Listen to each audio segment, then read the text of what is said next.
Welcome to Man Does Tech, where I solve the problems you didn't even know you had. You start by powering on the console and signing in. This ensures your changes save to the right profile. Press the Xbox button, choose Profile and System, then Settings, because that path gets you directly to Accessibility. Once in Accessibility, select Narrator to view toggle and voice options. Make sure to note whether Narrator is set to on globally or per app, since that affects how it behaves. Now, you're in the right place to turn it off, so proceed to the toggle in the next step. Now, flip the Narrator toggle to off. You should hear voice feedback stop right away, which confirms success. If you prefer shortcuts, hold the Xbox button to open quick settings and access accessibility faster, saving time next session.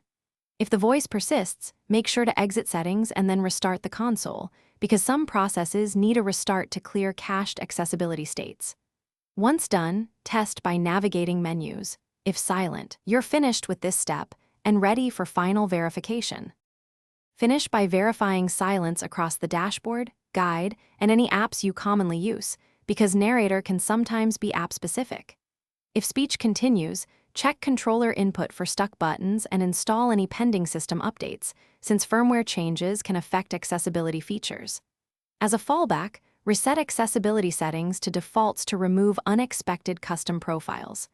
One key troubleshooting tip: if nothing works, sign out and back in or power cycle the console.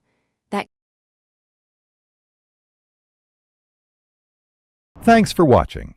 If you found this helpful, don't forget to like and subscribe.